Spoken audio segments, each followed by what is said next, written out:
కానీ రెడీ ఇప్పుడంటే ఇప్పుడైనా మేము సిద్ధమనడం కానీ ఇక్కడ కనిపిస్తుంది. రాష్ట్రంలో ఉన్న పరిస్థితి దీని మొత్తానికి ఇదే అద్దం పడుతోంది.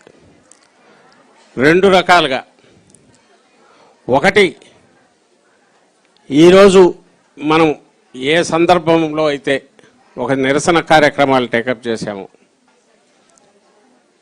2 ఏళ్ల పాటు సాగిన ఒక వ్యవస్థీకృత అరాచక పాలన దాన్ని ఎత్తి చూపుతూ, అలాగే 2 ఏళ్లకు ముందు దేశంలోనే ఒక ఆదర్శప్రాయమైన పాలన దాన్ని గుర్తు చేసుకుంటూ, మనం చేసుకోవడం కాకుండా ప్రజలు గుర్తు చేసుకునేట్టు చేస్తూ ఈ 10 రోజుల పాటు కొన్ని కార్యక్రమాలు చేయాలని అనుకున్నాం.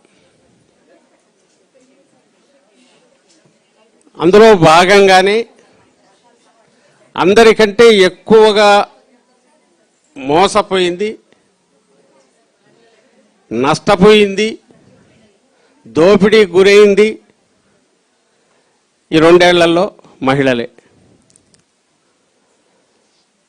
కాబట్టి ప్రశ్నించే హక్కు కానీ, నిలదీసే చొక్కా పట్టుకొని నిలదీసే హక్కు కానీ, అధికారం కానీ మహిళా లోకానికే ఉంది.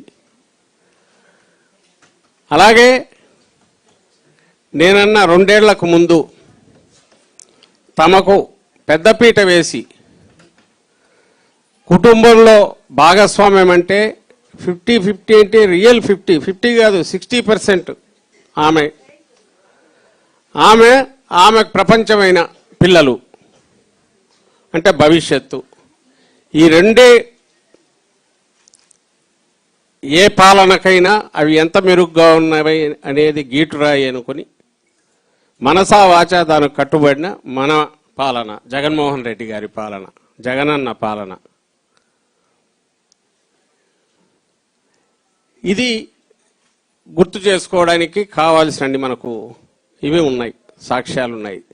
ప్రస్తుతం జరుగుతున్న అరాచకానికి, దోపిడీకి, మోసానికి, దగాకు, పైగా దానికి పుండు మీద కారం రాసినట్టు అంతా చేసేసారని చెప్పడం. ఆయన పోనీ ఏదో ఉపశమనం కలిగించేదో లేదా పొరపాటైంది నేను అనుకున్నాను చేయలేకపోయానో ఇట్లా కాదు, ఉన్నవన్నీ ఉడబీకేసి బ్రహ్మాండంగా చేసేసాను, నేను చెప్పినవన్నీ చేశాను. ఏదైతే జగన్మోహన్ రెడ్డి గారు చేశారో ఆ రోజు చెప్పినవి చేశారు, దానికి ఎక్స్టెన్షన్ చెప్పనివి కూడా చేస్తే అదే మాట ఈయన కూడా అంటాడు. ఈయన చేసింది ఏంటంటే చెప్పినవి చేయలేదు, మోసం చేశాడు, ఇంకా ఉన్నవి పీకేసి ఊడపీకి వాటిని కూడా లాగేసి మొత్తం నిలువు దోపిడీ చేసేసి రోడ్డు మీద నిలబెట్టి మీకు బ్రహ్మాండంగా పెద్దపీట వేశాను, 33% రిజర్వేషన్ మీకోసం నేను తీసుకొస్తానని నిన్న మహానాడులో దానికి ఏదో ఒక పేరు కూడా పెట్టేట్టున్నాడు. స్త్రీ శక్తో సంథీమ్ అన్నాడు. అసలు సిగ్గు ఎగ్గు దానికి అంటే కనీసము దాటవేయడానికైనా ట్రై చేస్తారు ఎవరైనా, అది క్వశ్చన్ చేస్తారేమని. ఏమీ లేదు, బరి తెగించి స్త్రీ శక్తి 33% నేను చేస్తానని 50% చేసి ఆల్రెడీ చట్టం కూడా చేసిన దానికి దిక్కు లేదు.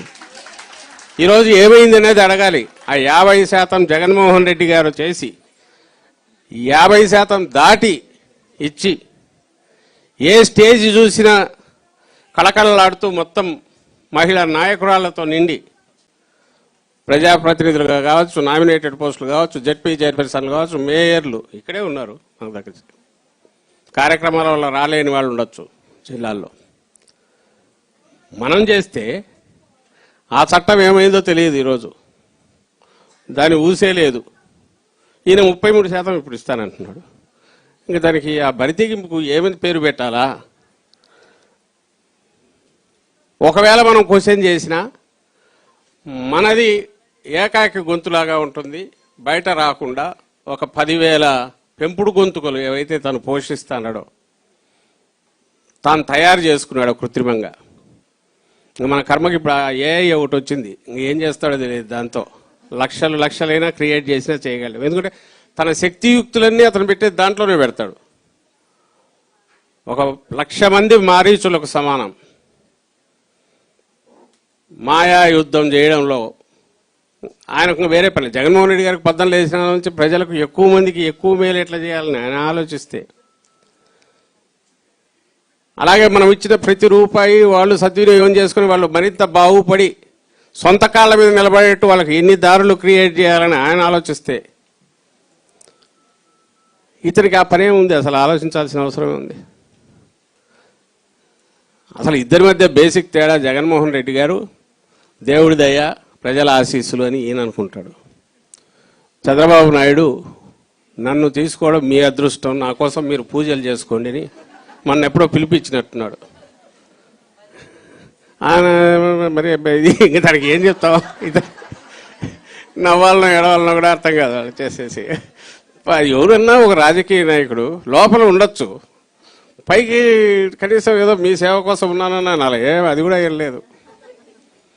నా భాగ్యం, నేను ఉండడం అనేది మీ భాగ్యం, మరి నేను పోకుండా చూసుకోవడం మీ బాధ్యత, మీరు పూజలు చేయండి అని అంటానంటే తను ఏదో మరి ఎక్కడో పోయింది, అది పక్కకి ఎక్కడికో దిగిపోయింది అనుకోవాలి, లింక్ దిగింది అనుకోవాలి. అతనికి ఏమీ లేదు, అసలు సంబంధం లేదనుకుంటాడు. ఇప్పుడు ఈ మధ్య చూస్తే మనం ఏదైతే మొన్న చూస్తే అసలు మొన్న ఇది కూడా అంటున్నాడు, అది రాజశేఖర రెడ్డి గారి కొటేషన్, తల్లికి అన్నం పెట్టనోడు చిన్నమ్మకు బంగారు గాజులు చేస్తాడు. అది మొన్న తను వాడుతున్నాడు. ఎవరిని ఉద్దేశించి? జగన్ గారిని ఉద్దేశించి. అసలు ఆశ్చర్యం. ఆమె భువనేశ్వరమ్మ, ఆమెది కూడా వినిటారనుకుంటా మీరంతా. ఈ మధ్య 2004లో అప్పుడు తర్వాత రాజశేఖర రెడ్డి ఎన్నికలకు ముందు ఫ్రీ కరెంటు రాజశేఖర రెడ్డి గారు చెప్పారు, మీరు కూడా చెప్పేయండి, తర్వాత సాధ్యం కాకపోయినా దట్స్ ఎ డిఫరెంట్ ఇష్యూ, ముందు ఎన్నిక అవుతాం కదా అంటే, పొరపాటున కూడా ఒకసారి మాట చెప్పినాక నేను తప్పలేనని ఈయనన్నా అంట చంద్రబాబు నాయుడు గారు. మాట తప్పని మడమ తిప్పని చంద్రబాబు నాయుడు గారని ఆమె అంటున్నారు. ఎట్లా అసలు ఎట్లా అంటే ఆయన లైన్ ఆఫ్ థింకింగ్ వ్యవసాయం దండగా, దాన్ని ఏదో కొడుకును కొంటాయంటే వద్దంటాననేది, కోడలు వద్ద అత్త వద్దంటుందా అనేది. అలాగే ఏ పాలసీ లేదు, టూరిజమే బెస్ట్ అనేది. కొన్ని ఉన్నాయి స్థిరమైనవి, తప్పు లేదు, అది కూడా లైన్ ఆఫ్ థింకింగ్ ఉండొచ్చు, అది ఫిలాసఫీ కావచ్చు. నేను ఇదిగో ఈ లైన్లో ఆలోచిస్తున్నాను, ప్రజలు దాన్ని ఎన్నుకుంటే ఓకే.